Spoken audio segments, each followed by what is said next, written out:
Siz bir wagt bir adam öldüripdiňiz. Soň hem onuň ganyhorun kimdigi barada öz araňyzda düşünşmedik bolupdy. Allah senin giyilýän zatlaryny ýüze çykarýar. Bitdi-de onuň öldürilen tygryň bir bölek eti bilen onu öldürilen adam urun diýdik. Ine siziň aklyňyzda aýlanmaňyz üçin Allah öleleri şeýdip diýerler.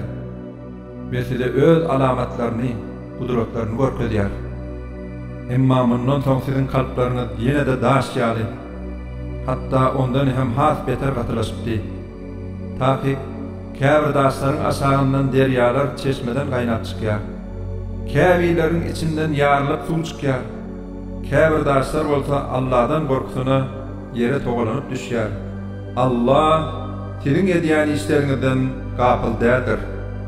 Ey müminler! Indi olar size iman getirer öýdüp pikir edýärsiňizmi? Olardan bir topar Allah'ın sözünü eşitip, ona madary göz ýetirip, onun hakykatlaryny bilseler hem onu üýtgetdiler. İki ýüzlüler iman getirenler bilen gabatlaşanlarynda biz hem iman getirdik diýýärler. Öz-özleri tenha galanlaryna bolsa bir-birlerine siz näme? Olara Allah'ın Tevratda size Muhammed'in gelmeli baradaky beýan eden zatlaryny Perwerdigaryňyzyň huzurunda onu özüňize garşy delil getirmekler üçin aýdýarsyňyzmy? Siz bu barada pikir etmeýärsiňizmi? diýýärler. Olar özleriniň ýaşryn we äskär edýän zatlaryny Allah'ın bilýändigini bilmeýärlermi? Olaryň arasynda kitaby Tewraty bilmeýän biýsowatlar bar. Olaryň bar bilýän zatlar dini eşden boş görünürler. Olar dine güman edýärler. Öz elleri bilen kitap ýazyp, soň hem onu azawlap prosatmak üçin bu Allah'dan gelen zat diýýänlere haýp bolsun. Öz elleri bilen ýadandyklar sebäpli olara haýp bolsun.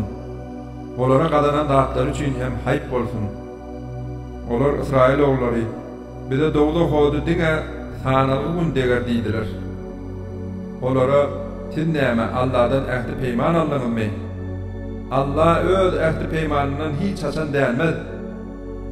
Ya da siz Allah hakda bilmeýän zatlaryňyzy aýdýarsyňyzmy? diýip aýt. Yok. Kim erwetlik etse, eden erwetligi hem özüni doğru gursap alsa, ine şolar dowlakydylar. Olar ol ýerde ebedi galarlar. İman getirip ýaxşy işler edenler bolsa, ine olar cennetidirler.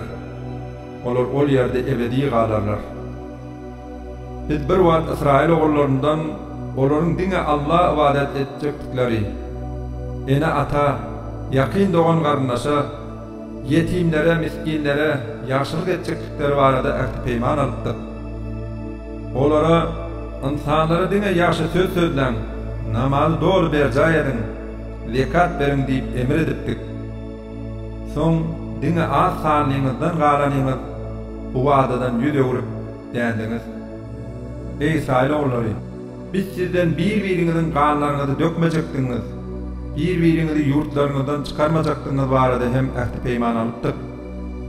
Soň siz ähli dady görüp kabul etdiňiz. Soň siz beren sözüňizden dänip bir-biriňizi öldürdiňiz. Öz içiňizden bir topary ýurtlaryndan kopup çykardyňyz.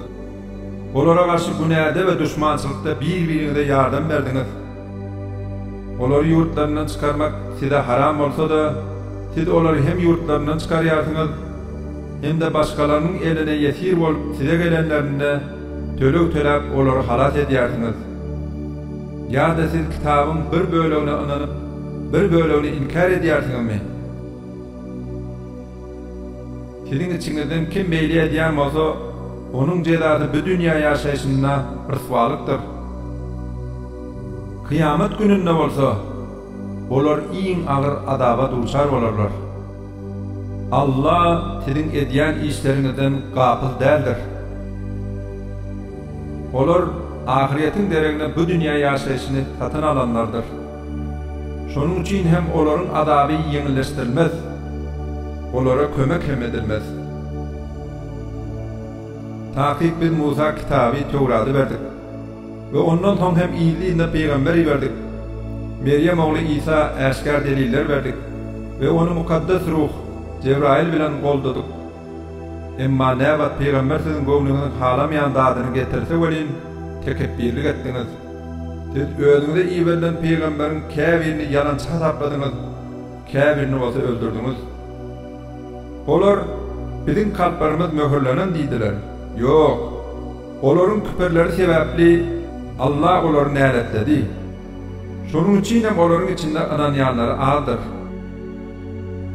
Biz Allah tarapyndan olara öz ýanlaryndakyny Tewraty tasdikleýän kitap Kur'an geldi. Olar öň kapyrlara, butparalara garşy söwüşdi. Onuň ahir zaman peýgamberi we Kur'an bilen ýeňiş kömek soraýardylar. Olara bilýän zatlary peýgamber we Kur'an gelen taňwelin onu inkar etdiler. Şonuň üçin hem kapyrlara Allah'ın näleti bolsun. Allah'ın öz bendelerinden islanine, öz fadly kereminden peýgamberlik iberýändigine görüp bolup, Allah'ın inderen dadyny Kur'any inkar edip, deregine öýlerini satan zatlary küpür, nähil erwet zatdyr. Şonuň üçin hem olar Allah'ın gadabyna duçar boldular. Kapyrlar üçin ırswa edici azap bardyr. Olara Allah'ın inderenine Kur'an'a iman getirin diýilende olar biz özümizde inderlene Tewraty ananýar diýdiler. Ve ondan soňkyny inkar etdiler. Aslında ol Kur'an özleriniň ýanlaryndakyny Tewraty tasdikleýän hak kitapdyr.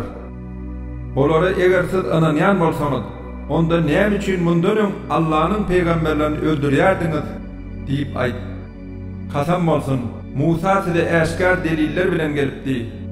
Siz ondan soň göläni hudaý edilip, özüňize zulüm etdiňiz. Biz Tur dagyny sizin üstüňize galdyryp, onuň eteginde sizden ähd peýman alyp, size beren dadymyza mäkam ýapşyň we gulak asyň diýipdik. Olar eşitdik we asy bolduk, boyun bolmadyk diýdiler. İnkar edendikler sebäpli olaryň kalplaryna göle bolan meýil goýuldy. Olara eger siz ananýan bolsaňyz, imanyňyz size nähil erwet zatlary emir edýär diýip aýt. Eger ahiret ýurdu Allah'ın ýanynda beýleki imtihanlara dälde, dine size mahsus degişli bolsa, eger siz hem dogurçul bolsaňyz, hanonda ölümi arzu ediňde diýip aýt. Emma olar öz elleri bilen eden etmişler derhali hiç açan onu ölümü arzu edip bilmezler. Allah zalimler gowy tanaýandyr. Ey Muhammed, kasam bolsun, sen insanlaryň içinde ýaşaýsa, Allah şärik goşýanlardan da has beter huwesleriň olardygyny, Yahudilardygyny görersiň. Olaryň her haýsy käşke 1000 ýyl ömür sürsedik diýip arzu ederler. Ýöne uzun ömür sürmek hiç kimden adaby daşlaşdyryp bilmez. Allah olaryň edýän ähli işlerini görüp durandyr. Ey Muhammed aýt, kim Cebrail'e düşman bolsa bilip goýsun. Takip Allah'ın ruhsaty bilen özünden öňkü kitaplary tasdiklaýjy, möminlere dogry ýol görkezji we hoş habar berji bolan onu Kur'any senin kalbına ol inderendir diýip aýt. Kim Allah, onun periştelerine, peygamberlerine, Cebrail'e ve Mikail'e düşman bolsa bilip goýsun. Allah beýle kapyrlaryň düşmanydyr.